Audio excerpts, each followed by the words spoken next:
¿Qué tal? Buenas tardes. Le damos la bienvenida a esta nueva emisión de Mercados y Empresas en una semana realmente muy particular para los mercados que han tenido días de los más volátiles de los últimos tiempos, básicamente obviamente por un lado, toda la crisis vinculada con la situación de Grecia y su nueva negociación intensa realmente con los líderes del Eurogrupo, y por otro lado por la situación de China, donde una suerte de estallido de la burbuja bursátil que se ha gestado allí en los últimos años ha generado caídas muy bruscas. El índice bursátil de la bolsa de Shanghái, especialmente en la primera mitad de la última semana, cayó 30% en las últimas 2 o 3 semanas la bolsa china. Este es el dato que realmente asustó y mucho en su momento a los operadores, y todo esto ha convulsionado a las bolsas, que finalmente desde la segunda mitad de la semana se han recuperado y están cerrando en estos días con mejor tono. De esto, por supuesto, vamos a hablar con bastante extensión sobre el cierre de nuestro programa para contarle qué pasó en la bolsa argentina en este marco internacional. Ahora nos vamos a ocupar principalmente de hablar del análisis de la coyuntura y las perspectivas de la economía argentina.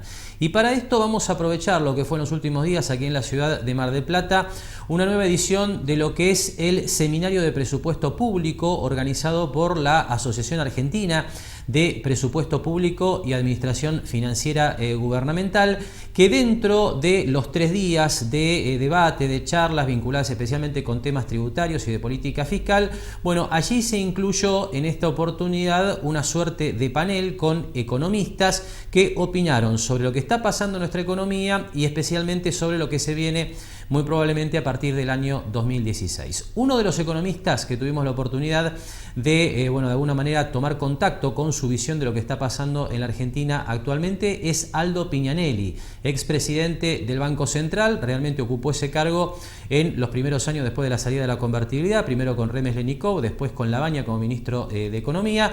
Así que realmente su visión es muy interesante desde el punto de vista de analizar qué está pasando, por ejemplo, con el tipo de cambio y también con lo que es la emisión de dinero, que realmente ha ganado mucho protagonismo, especialmente después de lo que ha sido este periodo de alta inflación que hemos venido viviendo en los últimos años, y también la presión del tipo de cambio, básicamente justamente atribuible en buena medida a lo que es un exceso de pesos dentro de nuestra economía. Así que el primer párrafo que vamos a compartir con ustedes de lo que fue la presentación de Aldo Pignanelli en los últimos días aquí en la ciudad de Mar del Plata tiene que ver en principio con el atraso cambiario, su análisis de este tema y su análisis también de cómo salir de esa trampa que supone tener un tipo de cambio atrasado. Nosotros partimos del 2001, $1 un peso, la convertibilidad. Recuerden que cuando salimos de la convertibilidad, el atraso cambiario teórico era del 40%, ¿no? Por eso fue el 1,40 más ser, que se estableció luego para la negociación de la pacificación y demás. ¿Qué está pasando ahora? La línea más clara, azul, es el tipo de cambio multilateral. Ustedes saben que el tipo de cambio multilateral se toma teniendo en cuenta el porcentaje a qué países exportamos. El real por el Mercosur, que es más o menos el 25% de las exportaciones, el ALCA, el dólar, que debe estar en un 20%, el euro y el yen, básicamente. Si nosotros tomamos el tipo de cambio multilateral, hoy la paridad en relación, y esto es abril, falta mayo y junio, en relación a diciembre del 2001 es 1,19 contra el 1,40, o sea, ahí hay un atraso. ¿Por qué cayó abruptamente el tipo de cambio multilateral en el último año, año y medio? Bueno, la devaluación del real. Brasil devaluó en el último año y medio el 25% o más, no más, casi el 40% el real. Estaba en 2,10, 2,20, ahora está arriba de los 3 reales un dólar. Y eso nos sacó competitividad a nosotros. En el bilateral, que es simplemente tomar la inflación de Estados Unidos menos la inflación nuestra, está dando una paridad menor a la convertibilidad, 0,92. Para tener una idea nada más, si uno toma la inflación americana de diciembre del 2001 a diciembre del 14 fue del 35%. La inflación argentina real fue de 16 veces. De ahí multipliquen 1 por 16, dividido 1,33, 35, que fue la inflación americana, y les va a dar una paridad menor a un peso. O sea, hoy el dólar oficial de 9 pesos significa 0,92 de diciembre del 2001. A todas luces hay un problema de atraso cambiario. El tema es que si a mí alguien me pregunta hoy, doctor, devaluamos la moneda, le digo, muchachos, con este desequilibrio macroeconómico, con la falta de crédito de inversión y los problemas que todavía hay que solucionar, ni se les ocurra devaluar, porque les va a pasar lo de enero del 2014. Hicieron una devaluación del 35% para recuperar el atraso que tenía y en 6 meses la inflación te lo comió. Porque para lograr lo que mostró recién Hernán en el 2002, con una devaluación del 300%, una inflación del 42% y que a los 6 meses era del 3% anual, hay que manejar lo que dijimos al principio, equilibrio fiscal, superávit de la balanza comercial, dólar competitivo y política monetaria sana. Sin esas variables ni se les ocurra devaluar porque es peor el remedio que la enfermedad. Bien, y como usted veía, para Piñanelli, como para muchos otros economistas que analizan la coyuntura económica en la Argentina, el atraso cambiario es muy evidente. Piñanelli incluso planteaba números que proponen la idea de considerar el actual atraso cambiario como superior incluso a lo que se planteaba ya por la salida de la convertibilidad. Todo un dato que seguramente de algún modo requiere correcciones tal vez ya en los próximos meses. Ahora, decía Piñanelli también, la idea no es de evaluar aisladamente, esta ya fue una experiencia que tuvo un resultado muy flojo durante el año 2014, cuando el gobierno devaluó y no tomó otra serie de medidas, por ejemplo, para contener la inflación o para equilibrar las cuentas fiscales. Y bueno, justamente lo que propone Piñanelli entonces es, bueno, una serie de medidas de corte integral como para que una devaluación, en caso de producirse, bueno, sea exitosa. ¿Qué es esto? Bueno, que al subir el tipo de cambio, esa suba de la moneda extranjera no se traslade íntegramente a precios para lograr resolver entonces este dilema del atraso cambiario que encarece sustancialmente los productos de la Argentina y abarata los que se producen fuera del país y que se importan hacia la Argentina, con lo cual obviamente la balanza comercial va perdiendo vigor, que es lo que ha pasado en los últimos años. Ahora, otro tramo interesante de la charla de Piñanelli fue el vinculado con el tema de emisión monetaria, con una particularidad. Aldo Piñanelli fue el creador de las LEBAC allá por los años 2002-2003, ni bien la Argentina abandonaba el régimen de convertibilidad. ¿Qué está pasando en materia de emisión monetaria? ¿Qué está pasando con la emisión de LEBAC? Esto lo analiza Piñanelli en el párrafo que compartimos a continuación. Hoy la base monetaria está cerca de los 500.000 millones de pesos. Es un número muy grande, está creciendo ya casi en este último mes al 38% anual. Volvimos a las andadas con este tema de la emisión monetaria y realmente no tenemos en el corto plazo una solución a esto. Y esto es el tema de las LEBAC. ¿Qué está haciendo el Banco Central? Es muy simple, está utilizando la herramienta LEBAC como cuenta regularizadora de la oferta monetaria, o sea, absorbe dinero. Las LEBAC están hablando con su creador. Nosotros, me acuerdo en marzo del 2002, cuando el pueblo argentino era daltónico, porque veía dos colores, ¿no? El verde del dólar y el rojo de la sangre nuestra, de los funcionarios. ¿Recuerdan lo que era la crisis? Y yo me acuerdo que me reuní con mis asesores en el Banco Central y llegamos a la conclusión que, bueno, para frenar había que hacer una jugada fuerte y ponerle un precio al peso. Yo les decía a mis colaboradores, bueno, pongámosle un misil al peso, porque ahora tenemos una gomera. El dólar tiene un misil y el peso una gomera, porque no teníamos valor de referencia. Y las LEBAC se crearon como un precio de referencia de la tasa de interés. Les cuento esto. Las primeras LEBAC las tomamos a 7 días al 140% anual y la verdad, los 3 bancos que la suscribieron fue porque yo los llamé y le dije, o me suscriben o les intervengo el banco, en esos términos muy democráticos, porque nadie quería saber nada con los pesos. Al año, cuando me retiré del Banco Central, estábamos colocando a 3 años al 9% anual.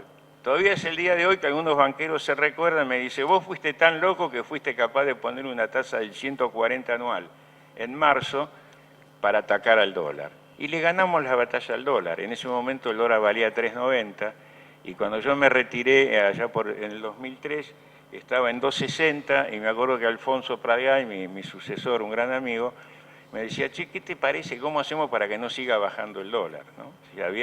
Ya se había dado vuelta al mercado.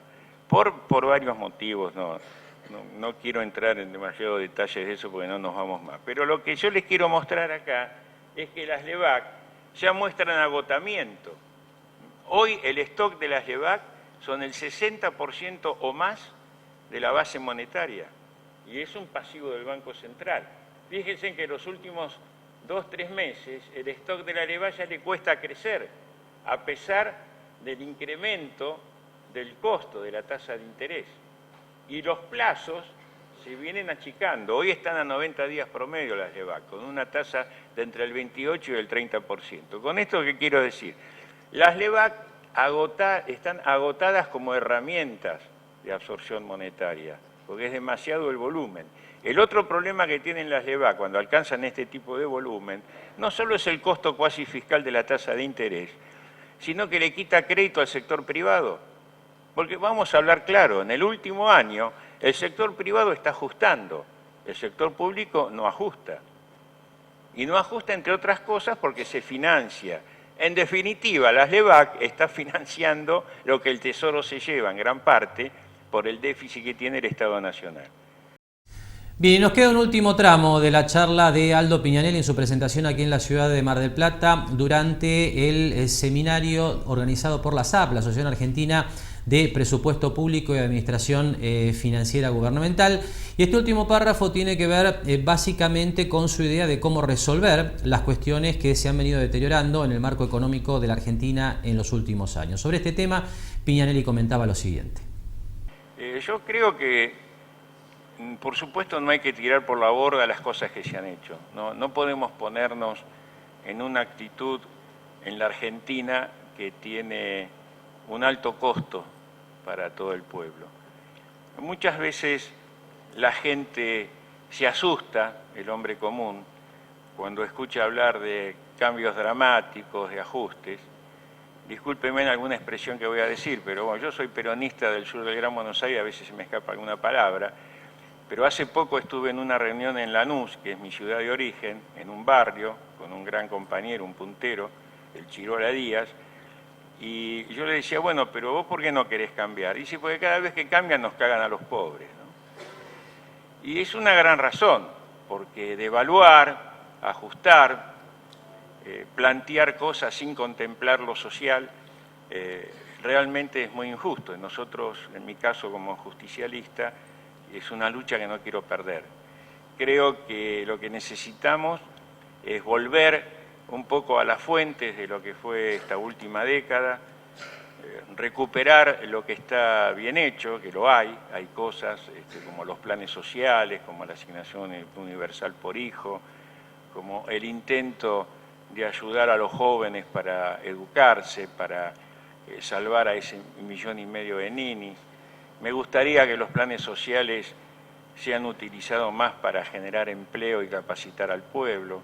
Hace poco estuve en Salta y con Daniel Arroyo, que ahora es candidato a vicegobernador por el Espacio Nuestro, y explicaba él los planes estos, hay un plan que se llama Trabajar, creo, y saltó un salteño que estaba ahí escuchando y dice, bueno, acá popularmente esto se llama Plan Descansar. Y la verdad que a mí me dolió mucho, como argentino, ¿no? Porque utilizar ese término para el esfuerzo que hacemos todos los argentinos, para ayudar a los más necesitados, para descansar, me parece que es perder la cultura del trabajo. Gobernar es dar trabajo, la cultura de nuestros abuelos, de nuestros padres que nos enseñaron que solo con el esfuerzo y el trabajo se saca este país adelante. Por eso yo le digo a ustedes, y cuando hablo inclusive a mis alumnos en la universidad, no se preocupen que bajen las reservas, que se lleven los dólares, los vamos a recuperar con buenas políticas y con unidad. Se podrán llevar los dólares, lo que nunca se van a llevar es la cordillera, los ríos, la pampa húmeda y los 42 millones de argentinos que unidos vamos a sacar esto adelante. Muchas gracias.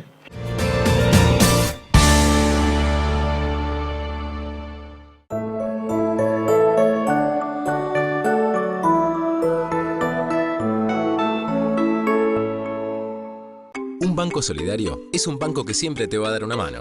Por eso tenemos un montón de beneficios pensados para vos. Conocelos en cualquiera de nuestras filiales en todo el país o en bancocredicop.com. Banco Credicop Cooperativo, la banca solidaria. Grupo Petersen, desde 1920, construyendo el país. Para tu quincho. Para tu quincho. Una parrilla. Una flor de parrilla. Un chori. Un chincho. ¿Alguien? Todos nuestros clientes son millonarios. Tienen propiedades en el exterior, se codean con artistas, se dan todos los lujos. En Banco Superviel sabemos que lo que te hace realmente millonario es lo que tenés afuera del banco. Superviel, lo más valioso está afuera de un banco. Cada canilla que pierde desperdicia 30 litros de agua por día. No derrochemos nuestros recursos. Nosotros queremos a nuestra ciudad. Por eso trabajamos día a día. Cuidando el agua, cuidamos Mar del Plata. Mar del Plata. Gente positiva. Obras sanitarias. Mar del Plata, Batán. 10 y 24 de julio, primer y segundo vencimiento. Inmuebles ubicados al norte de Avenida Colón. SPI Astilleros, a la vanguardia de una nueva industria naval. En el Consorcio Portuario Regional de Mar del Plata, forjamos una organización consolidada que busca día a día mantenerse como el principal puerto pesquero del país, generando lazos internacionales que fomentan la exportación, la industria naval y el turismo. Nuestro puerto es un modelo que sigue creciendo. Consorcio Portuario Regional, nuestro mar, nuestro puerto, nuestra ciudad.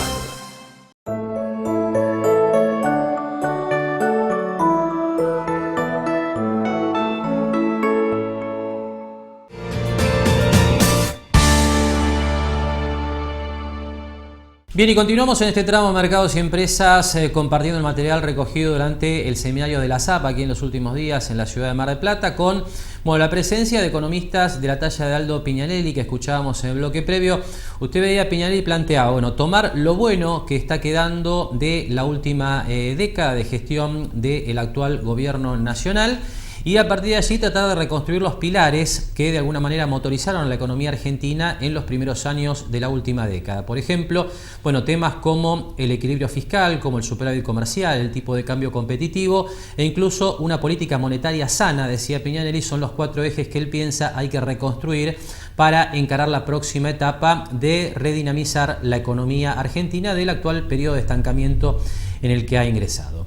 Pero ahora pasamos a compartir otro de los testimonios que recogimos en esos días en instalaciones del Hotel Provincial. Vamos a escuchar a continuación parte de lo que fue la disertación del economista Hernán Lacunza, que es actualmente gerente general del Banco Ciudad de Buenos Aires. Hernán Lacunza, coincidía con Pignanelli en la idea de que hay que implementar una serie de políticas integrales para reconstruir este círculo virtuoso del que hablábamos, basado en esos pilares que planteaba Pignanelli. Pero hacía especial énfasis en que hay que aplicar medidas de shock y también algunos procesos graduales, como por ejemplo los que tienen que ver con el combate contra la inflación, para no afectar la producción y el empleo. Lo que sigue es lo que decía Lacunza en relación a las políticas que él entiende hay que implementar en los próximos años para redinamizar la economía argentina. La clave acá es ganar credibilidad, porque el tiempo nos va a dar más margen de acción, más espacio para tomar estas medidas. Entonces esto se logra nada más que con credibilidad, un ambiente regulatorio estable, donde el sector privado tenga claro que las empresas, los consumidores, los ahorristas, que baja el grado de arbitrariedad y discrecionalidad de las medidas y que entonces se pueden hacer planes que involucren todos estos aspectos. No tengo tiempo de hablar de cada uno, pero sí un programa antiinflacionario gradual, persistente, que cuando digo gradual no podemos, tengo acá un gráfico creo, no podemos pretender bajar la inflación de, 30% anual al 5% en un año, sino que tenemos que ver lo que hizo Chile a principios de la década del 90, cuando en un lustro bajó la inflación justamente de 30 a un dígito y después lo mantuvo estable por los siguientes 20 años. Persistente, esto es muy importante, que sea una tendencia, que no sea que un año baja, el año siguiente sube, sino que sea inexorablemente a la baja para ganar credibilidad. que sea consistente, esto es todos los brazos de la política económica, no puede ser únicamente el Banco Central el que trate de dominar la inflación. Lo primero, digamos, el día cero es reconstruir el INDEC. A mis amigos oficialistas, cuando les pregunto qué sentido tiene hoy seguir falseando las estadísticas del INDEC, bueno, al principio me daban alguna motivación, ¿no? Ahora la verdad que no encuentro ninguna. Nadie presta atención al número que sale del INDEC, y yo me dedico a esto y no sé cuál fue el número del INDEC en el mes pasado de inflación, así que no sé cuál es el sentido de seguir falseando esa estadística. La coordinación de la pauta inflacionaria quiere decir, bueno, el ministro de Economía que maneja el gasto, el presidente del Banco Central que maneja la emisión, el ministro de Trabajo que interviene en la negociación salarial, el de Industria, que el acceso de los mercados externos, el de Infraestructura o el de Planificación, las tarifas de los servicios públicos, todos tenemos que estar alineados a una meta convergente, a una inflación más baja. Entonces, cuando esa mesa esté servida, con esos ingredientes, ahí podremos llamar al sector privado, a las empresas y a los trabajadores y decirles, miren, estos son los ingredientes, vamos a negociar ingresos y salarios y precios en este entorno. Porque si empezamos al revés, nadie se va a sentar a esa mesa. Y si alguien se sienta, cuando se levante va a traicionar ese pacto de precios. Así que primero la señal la tiene que dar, como siempre, la inflación es un resultado de la política macroeconómica, la señal la tiene que dar el gobierno. Con instrumentos donde el gasto público esté alineado con una inflación, con un objetivo de inflación más baja, donde la emisión monetaria, miren, yo no quiero entrar acá en discusiones teóricas si la emisión genera inflación o no, ya dije antes lo que pienso respecto a la idea de que no la genera, cuando dije que eliminemos los impuestos, obviamente es un absurdo para demostrar la inconsistencia de ese razonamiento. Lo que es seguro es que si emitimos al 35% anual de aumento, la inflación no va a bajar. Ya lo probamos estos años, no va a bajar. Y aquí aparece otra vez en el testimonio de Hernán Lacunza ahora la idea de poner en marcha una serie de políticas integrales, ¿no? En este caso, en el análisis que hacía Lacunza, en este testimonio que compartíamos, bueno, apuntado a controlar la presión inflacionaria. Decía Lacunza que se trata entonces de alinear política de ingresos, política fiscal, también la emisión monetaria, con la intención obviamente de reducir la presión elevada que tiene el nivel de precios actualmente en la economía argentina. Pero hay un tema, y esto es lo que vamos a analizar a continuación con el testimonio de Lacunza, en el que curiosamente están coincidiendo en la actualidad economistas de distintas facciones, incluso Miguel Bain, que es, uno de los economistas más referentes del espacio político de Daniel Scioli, apunta a la idea de volver a tomar financiamiento en los mercados internacionales, pero centralmente con la idea de financiar la transición hacia un equilibrio fiscal más prudente, ¿no? Es decir, esta idea de que no sea tan duro el ajuste que muy probablemente deba sufrir el presupuesto público en los próximos años. En el segundo tramo de la charla de Lacunza que compartimos a continuación, justamente se analiza este tema de los pasos a seguir para reinstalar a la Argentina en los mercados internacionales de crédito.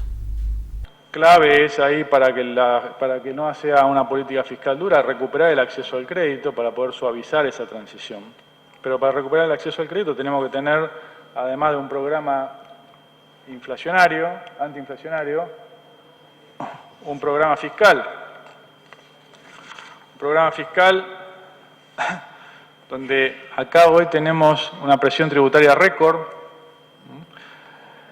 plagada de impuestos distorsivos. Ustedes son expertos en esto, no les voy a poder agregar nada, pero que no obstante, a pesar de la presión tributaria récord, no alcanza para cubrir el gasto público, que también es récord, y tenemos un déficit muy importante y creciente. Y lo estamos financiando con emisión, que obviamente provoca inflación. Entonces acá sí hace falta una política de shock en los anuncios que ataque toda esta combinación de problemas al mismo tiempo, pero que obviamente delinee un cronograma para poder tener un sistema tributario más racional de acá a 4 años, con una simplificación de este esquema tributario, con reducción de impuestos distorsivos, por ejemplo, retenciones a lo que no se asoja, que no se entiende bien hoy porque sigue habiendo al sector industrial, focalizando los subsidios. Hoy los subsidios a algunos servicios públicos, el 40% de sus subsidios van al 20% más rico de la población. Es un lujo que no nos podemos dar como sociedad. el 20% más rico de la población, los 2 deciles superiores tienen subsidios a la energía. Un programa de infraestructura que aumente en 1% del PBI anual, que el presupuesto nacional, repito, ustedes son expertos en esto, sea el mecanismo de asignación de recursos para dar credibilidad y certidumbre a los decisores privados de inversión, de consumo, de ahorro. Hoy el presupuesto nacional es un dibujo que tampoco nadie presta atención porque es un dibujo. Entonces, los dibujos no sirven para un título del diario de un día, después no sirve para más nada. Una regla fiscal estructural que ahorre en época de vacas gordas para poder gastar en época de vacas flacas. Esto no es muy complejo, es la fábula de La Fontaine, de la cigarra y la hormiga. No es que descubrimos acá algo demasiado ingenioso. Obviamente para poder, fíjense, no lo que estamos haciendo hoy, donde el gasto crece 45% y los ingresos crecen 25%. Uno puede poner acá adjetivos de heterodoxo, ortodoxo, se pueden poner, adjetivar es fácil. Lo que es seguro es que no se puede gastar todo el tiempo más de lo que ingresa. Porque esto es lo mismo que pasa en nuestra casa. Si yo gasto 120 y gano 100, y los primeros 6 meses puedo pedir el crédito en el banco, el mes 7 voy a tener problemas. Acá, los primeros 6 meses o los primeros 5 años le puedo pedir al Banco Central que emita, al sexto voy a tener un problema.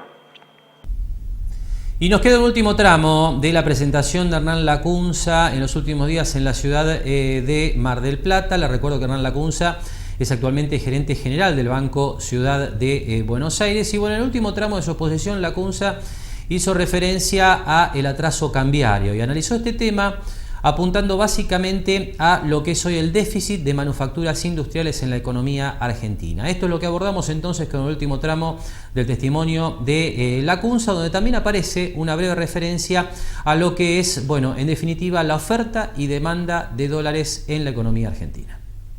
Es el tercer año, creo, o el segundo, no estoy seguro, donde las exportaciones bajan. Acá tenemos un problema de competitividad evidente, que a pesar de que le ponemos el cepo importador, el superávit comercial se está desplomando, porque cada vez que le agregamos una hora de trabajo argentino, como se ve acá, nos cuesta vender, nos cuesta colocarlo en el exterior. Fíjense el déficit manufacturero hoy de la industria comercial es el doble que el peor año en la convertibilidad. Y vivimos básicamente, lo compensamos con soja, con lo que es agro y minería. La energía dimos vuelta el signo hace 4 años.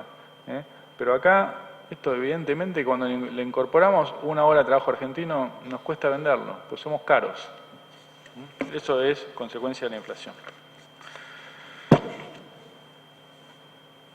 Obviamente que la apertura de la normalización y unificación del mercado cambiario exige calibrar bien las fuentes de demanda y de oferta, y ahí tenemos demanda reprimida por ahorro, por giro de utilidades, por importaciones, y tenemos oferta inhibida por falta de confianza. Sí creo que con un programa consistente que tome en cuenta la integralidad de este diagnóstico, que tome en cuenta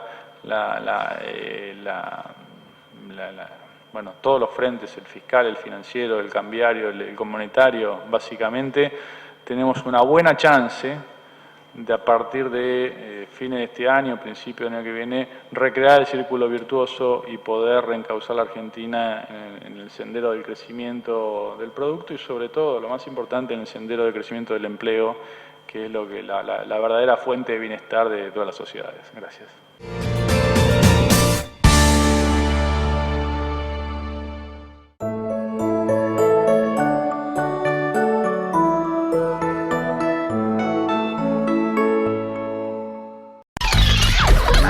¿No estás cansado de ver siempre el mismo paisaje? Te vendría bien un viajecito, ¿eh? ¿Qué tal un préstamo muy personal? Préstamos muy. Sí, préstamos muy. Efectivo para lo que quieras. Préstamos muy. Solicitalos en Fabacard. Préstamos muy. Con la confianza y el prestigio del Grupo Faba. Muy.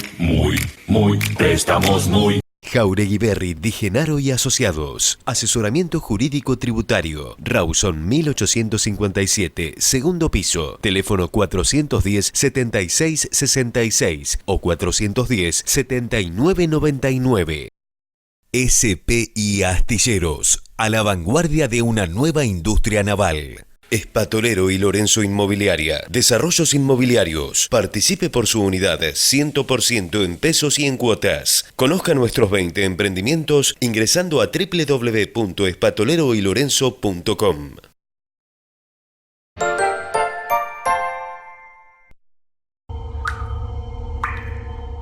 Cada canilla que pierde desperdicia 30 litros de agua por día.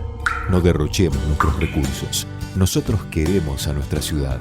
Por eso trabajamos día a día. Cuidando el agua, cuidamos Mar del Plata. Mar del Plata. Gente positiva. Obras sanitarias. Mar del Plata, Batán. 10 y 24 de julio, primer y segundo vencimiento. Inmuebles ubicados al norte de Avenida Colón.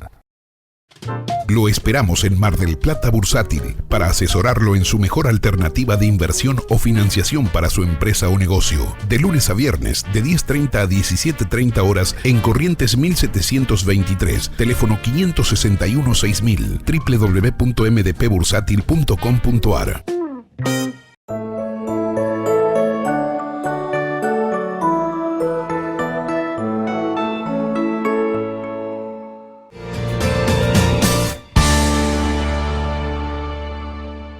Bien, y dejamos de hablar en este tramo de mercados y empresas de la coyuntura macroeconómica y de las perspectivas para los próximos meses, especialmente a partir del año 2016, que es lo que hemos hecho hasta el momento con los testimonios de Aldo Pignanelli y también de Hernán Lacunza. Ahora nos ocupamos de datos que tienen que ver con la marcha de la economía marplatense. Y vamos a hacer esto, bueno, en base a los últimos datos que dio a conocer el Observatorio de Desarrollo Regional de la Fundación Bolsa de Comercio de Mar del Plata.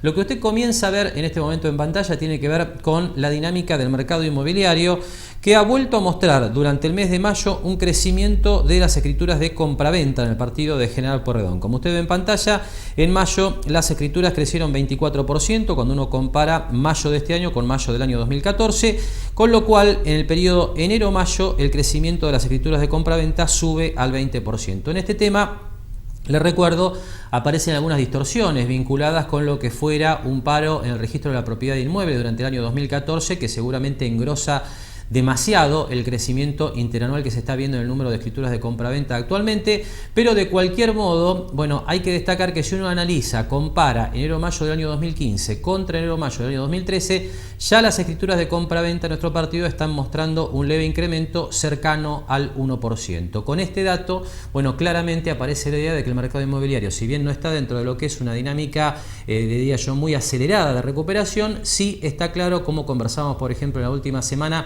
con el escribano Leandro Atkinson, que el mercado estaría buscando un piso aquí en el ámbito de Mar del Plata y General Pueyrredón.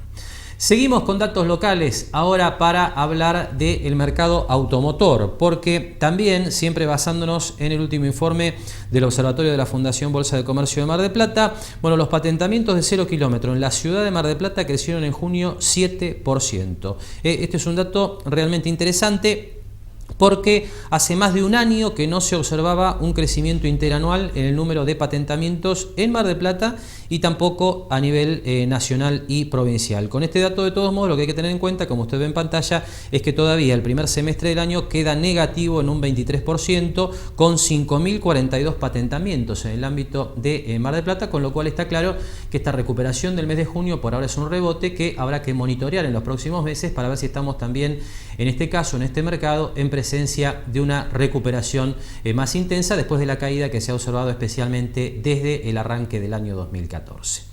Pero volvemos a cambiar de tema ahora y nos vamos a volver a referir, porque ya lo hacíamos en el último programa, a seguridad informática. La semana pasada hablábamos de este tema apuntado básicamente a usuarios individuales de servicios de home banking o de computadoras, de notebooks, a través de lo que son operaciones conocidas como de comercio electrónico. Esta semana vamos a abordar este tema desde la perspectiva de las empresas.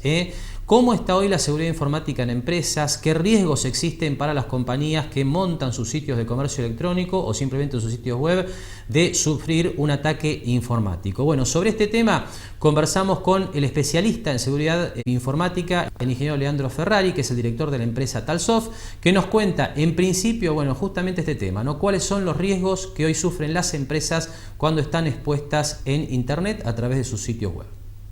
Bien, la empresa está expuesta a través de su negocio por internet, tanto a nivel externo de cómo se está publicando su servicio, su sitio web en internet, como de la parte interna. No nos olvidemos que a veces el 80% de los ataques vienen de la parte interna.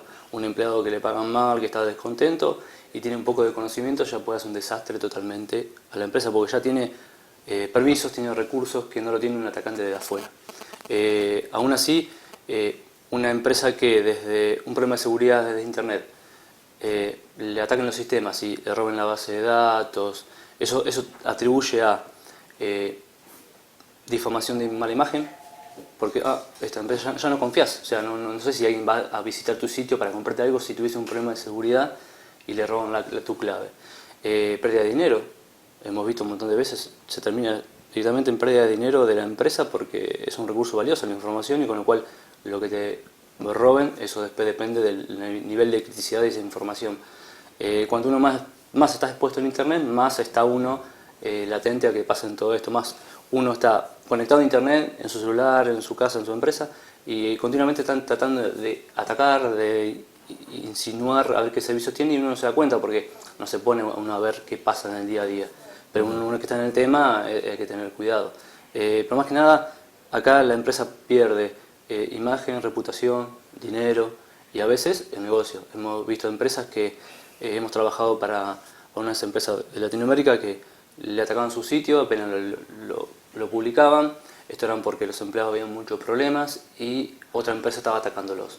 Por lo cual lo nuestro era ayudar a frenar todo ese ataque. Uno se frenó, pero después la empresa quebró. O sea, alcanzamos a ayudar, pero capaz fue en un momento casi culmine, pero bueno, terminó quebrando. Y seguramente, bueno, resulta muy llamativo el riesgo que plantea Leandro Ferrari en el sentido de los riesgos que pueden correr las empresas a través de lo que son los denominados ciberataques. Decía Ferrari incluso que en algunas oportunidades incluso la empresa puede perder de tal manera su imagen que bueno, ese fenómeno puede llevarla a una situación de quiebra. Ahora, ¿cómo se producen habitualmente estos ataques? Esto nos lo explica Ferrari en el segundo tramo de la charla. Bueno, el ataque se produce por diferentes frentes. Uno tiene publicado en internet un e-commerce y uno utiliza muchísimas herramientas y el arte de uno, del ingenio que tiene el ser humano, para tratar de, por técnicas de inyección, por técnicas de inferir en el sistema de cómo utiliza la lógica, manipularla para obtener información. Esto puede ser muy simple, o sea, a veces por un parámetro que la aplicación pasa por internet, no está bien validada, uno puede inyectar código en la base de datos para que después se reproduzcan todos los usuarios, robar la base de datos, acceder al servidor. Hemos podido hasta acceder a veces en la subida en un perfil de un usuario que está en un sistema de esta empresa, por ejemplo, tiene la subida de una foto de un producto o de su carita o de su avatar y demás. Lo que pasa acá es que a veces no está validado esa subida de archivo y uno puede hasta subir se llama una shell, que sería una puerta al servidor adentro, con lo cual uno ya está comprometiendo al servidor y ahí uno utiliza ese servidor como pivote para atacar adentro de la empresa o atacar el mismo servidor y hacer todo su cometido. En este caso la diferencia nuestra es que lo que vamos a hacer es lo mismo que hace el intruso real, nada más que no se puede decir éticamente. Lo que hacemos es avisar de los problemas y cómo se tienen que corregir. La otra diferencia es que el intruso lo hace y después lo vende en el mercado negro.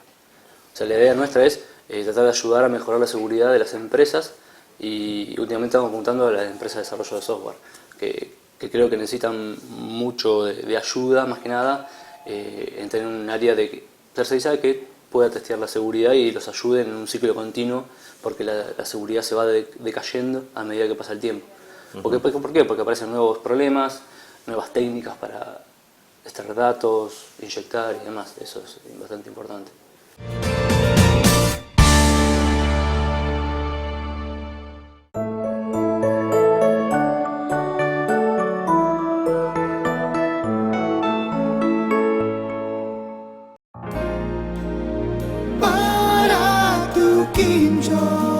Para tu quincho.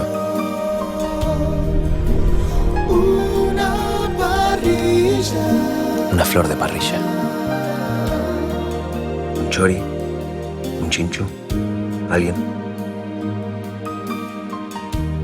Un Banco Solidario es un banco que siempre te va a dar una mano. Por eso tenemos un montón de beneficios pensados para vos. Conocelos en cualquiera de nuestras filiales en todo el país o en bancocredicop.com. Banco Credicop Cooperativo, la banca solidaria. Todos nuestros clientes son millonarios. Tienen propiedades en el exterior, se codean con artistas, se dan todos los lujos. En Banco Superviel sabemos que lo que te hace realmente millonario es lo que tenés afuera del banco. Superviel, lo más valioso está afuera de un banco. SPI Astilleros, a la vanguardia de una nueva industria naval. ¿No estás cansado de ver siempre el mismo paisaje? Te vendría bien un viajecito, ¿eh? ¿Qué tal un préstamo muy personal? Préstamos muy. Sí, préstamos muy. Efectivo para lo que quieras. Préstamos muy. Solicitalos en Fabacard. Préstamos muy. Con la confianza y el prestigio del Grupo Faba. Muy. Préstamos muy. En el Consorcio Portuario Regional de Mar del Plata forjamos una organización consolidada que busca día a día mantenerse como el principal puerto pesquero del país, generando lazos internacionales que fomentan la exportación, la industria naval y el turismo. Nuestro puerto es un modelo que sigue creciendo. Consorcio Portuario Regional, nuestro mar, nuestro puerto, nuestra ciudad.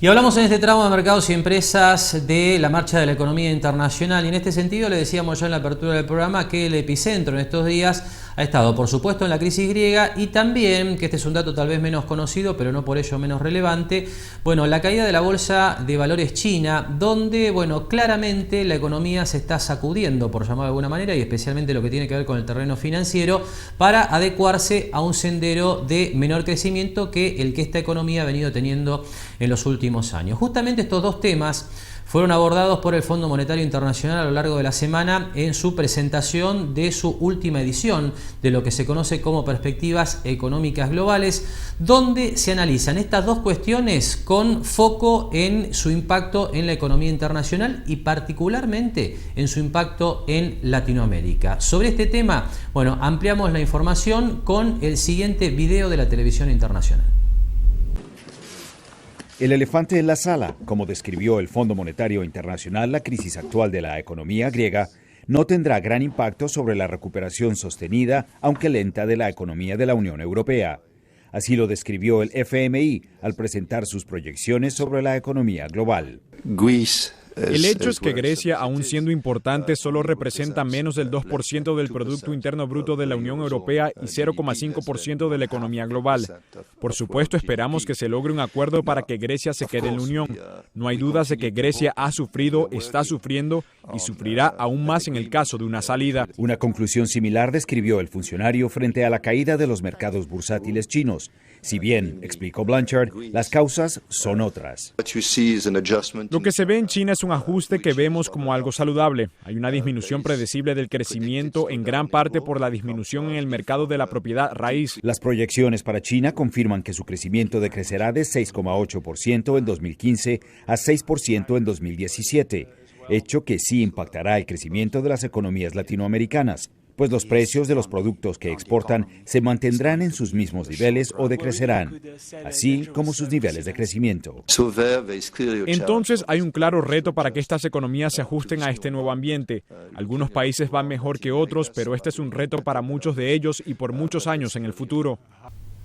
Y como usted veía entonces, el Fondo Monetario ha ajustado a lo largo de la última semana, por ejemplo, el crecimiento de Brasil, al que le diría yo, acentuado su perspectiva de crecimiento negativo para este año, básicamente a partir de lo que es la caída de las materias primas, con el fundamento principal de lo que es el menor ritmo de crecimiento de la economía china como el elemento más relevante. Claramente, desde el punto de vista del Fondo Monetario Internacional, aparece la desaceleración china como de mayor impacto sobre las economías latinoamericanas, particularmente también la economía argentina, mucho más relevante que el caso de la crisis en la economía griega. Este, sin duda, no es un tema nuevo, porque ya varios organismos internacionales y varios analistas lo han venido señalando. en los últimos meses, este tema de la caída de las materias primas, que supone una reversión de los términos del intercambio tan favorables que tuvieron las economías latinoamericanas durante la última década. Así que vamos a ampliar esta información con el testimonio del economista jefe del Banco Mundial, que analiza este tema con mayor profundidad. La desaceleración en la región, que ha sido amplificada con respecto a otras regiones, es bastante notable, porque la región venía creciendo a ritmos de 4 o 5% en promedio, la región como un todo. A partir del 2012 empieza a caer la tasa de crecimiento y en el 2014 la región creció más o menos al 1% y la proyección para el 2015 es un poquito menos de 1%. Tal vez ya estamos llegando a la parte más baja de esta desaceleración. En el futuro puede ser que logremos restablecer un 2-2,5% en la tendencia, pero 2-2,5% no es suficiente para generar el progreso social y las mejoras de bienestar que la región necesita. El promedio regional está fuertemente influido por algunos países muy grandes, como Brasil, Argentina, Venezuela. Pero cuando tú ves el resto de la región que está creciendo por encima del promedio, incluso los países que ahora se benefician de mejoras en los términos de intercambio, están generando tasas de crecimiento del orden del 3%, 3,5%. Ninguno de esos niveles de crecimiento son satisfactorios. Los únicos países en la región que realmente siguen creciendo a tasas vigorosas desde hace mucho tiempo y continúan, al menos en el presente, son pocos, y Panamá va a la punta.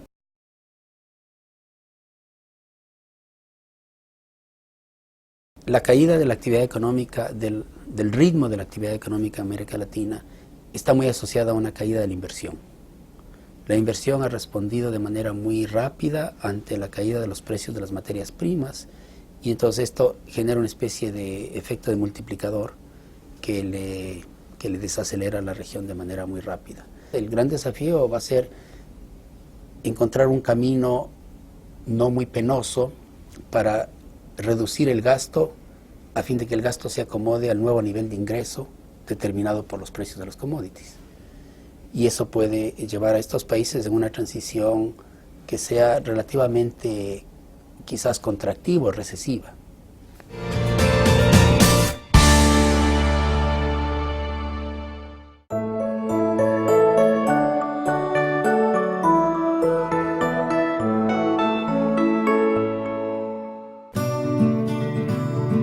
La idea es que cuando tengas un tiempito libre, unos minutos, puedas acercarte a algún centro de salud y si no, llamar al SEMA y directamente, sin orden médica, va a poder acceder a un estudio de última generación sin costo alguno. Porque la mamografía es gratuita, la accesibilidad es rápida y la calidad del servicio es óptima. La posibilidad de hacer estudios que te aseguren la detección temprana del cáncer es de un valor inigualable. Saca turno llamando gratis al 147. Municipalidad de General Pueyrredón, Mar del Plata. Gente positiva. Grupo Petersen, desde 1920, construyendo el país. SPI Astilleros, a la vanguardia de una nueva industria naval.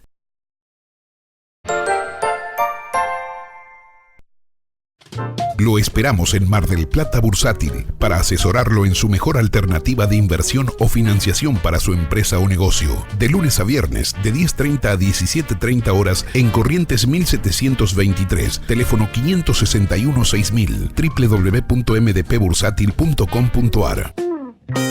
Espatolero y Lorenzo Inmobiliaria. Desarrollos inmobiliarios. Participe por su unidad 100% en pesos y en cuotas. Conozca nuestros 20 emprendimientos ingresando a www.espatoleroylorenzo.com.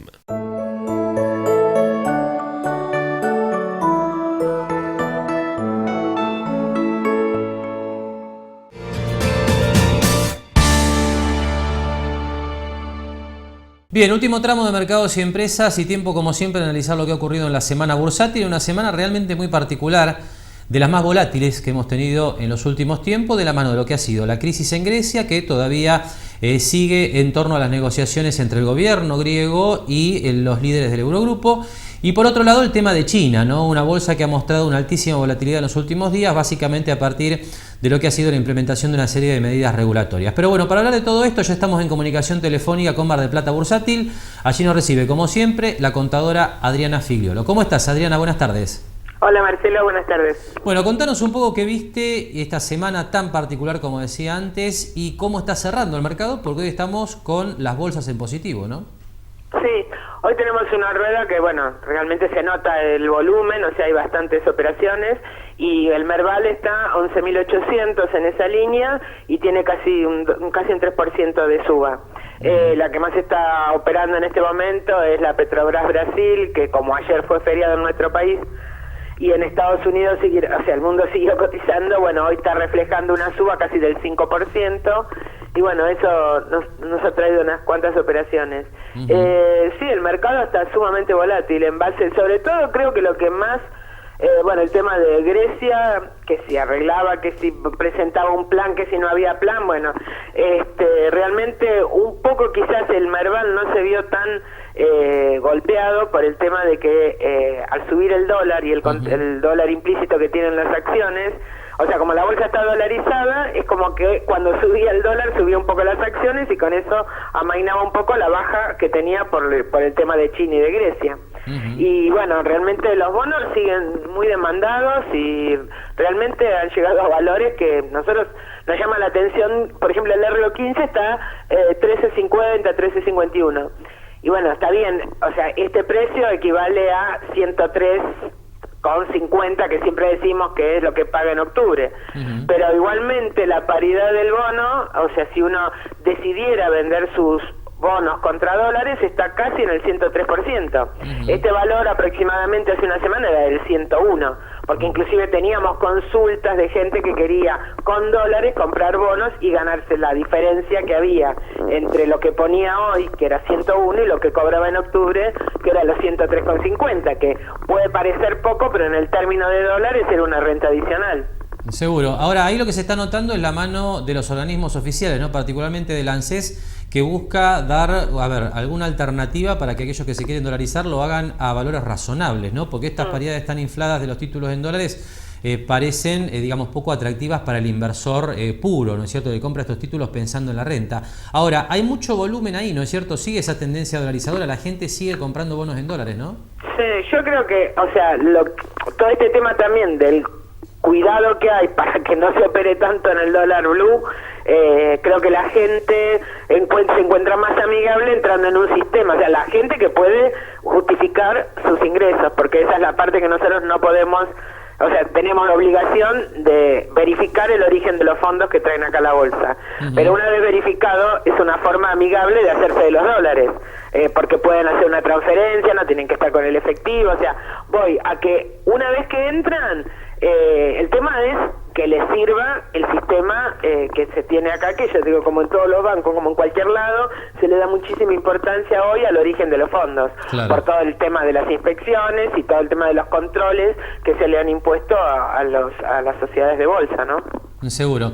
¿Cómo está el CEDIN, Adriana? ¿Qué podés contarnos de este título del que hablamos mucho en las últimas semanas y que realmente ha ganado más protagonismo, no? Sí, el CEDIN ahora está bastante más tranquilo, inclusive se nota hoy, por ejemplo, hay poco volumen, pero hoy los días sándwich muchas veces pasa, ¿no? Que hay poco volumen, inclusive en la bolsa, a pesar de la suba, se ve menos volumen que otras veces, ¿no? O sea, como que hay mucha gente de vacaciones. Y el CEDIN está alrededor de 1.205, 1.210, 1.220, según los días. Y realmente ahora reacciona, hay gente que inclusive lo ha comprado como ajuste para el dólar, en la medida que se escapaban los otros bonos, y si tiene pensado comprar una propiedad, aunque no tenga verificado que va a poder utilizarlos todavía los CEDINes. Hay que recordar que por ahora siguen hasta el 30 de septiembre, nosotros pensamos que hasta fin de año va a seguir lo de los CEDINes finalmente. Pero bueno, hoy por ejemplo es un día especial, pero tiene menos volumen. Pero sí, consultas hay infinidad. Sobre todo lo que más hemos tenido es gente que ha reorganizado su situación y ha blanqueado algunos dólares, o bueno, nada, empresas que necesitaban realizarlo, ¿no? Pero se nota más ese tipo, y bueno, yo te digo, operaciones, todavía hay una resistencia a la gente que te dice, no, yo prefiero los dólares, pero a poder cerrar una operación en vez de bajar el precio, o sea, me parece como que no tiene riesgo como para no cobrarlos. Entonces me parece que es interesante tomar los sedines, ¿no? Adriana, muy clara como siempre, te agradecemos mucho esta comunicación, buen fin de semana y volvemos a entrar en contacto el próximo viernes entonces. Bueno, gracias Marcelo, nos vemos el viernes. Hasta luego. Conversamos entonces con la contadora Adriana Figliolo, gerente de Mar del Plata Bursátil, y nosotros nos vamos casi al cierre del programa para repasar cómo están quedando los principales bonos en dólares emitidos por el Tesoro Nacional, que son poco menos que la inversión que mayor volumen de fondos está captando dentro del recinto bursátil. Y como usted ya comienza a ver en pantalla, toda la serie de los bonos más cortos en tendencia alcista, acompañando la subida que se ha visto en estos días en el dólar libre, el Bonar 2015 13,51, el Bonar 10 13,20, el Bonar 2024 en 13,09. Por último, justamente compartimos la información vinculada con el dólar en sus distintas versiones, el oficial 9,29, el bolsa 13,05 y el blue 13,60, en todos los casos con ligeras subas en relación a la semana previa, mostrando por un lado que, esta dolarización no es un movimiento violento y una corrida que se esté observando en este momento en el sistema financiero, pero claramente persiste esta tendencia a la dolarización que se ha venido viendo en el último mes dentro de lo que es la conducta de los ahorristas e inversores en Argentina. Con este comentario estamos cerrando, le agradecemos que nos haya acompañado una semana más con Mercados y Empresas y nos despedimos, como hacemos habitualmente, hasta el próximo sábado a la hora 18. Gracias y muy buen fin de semana.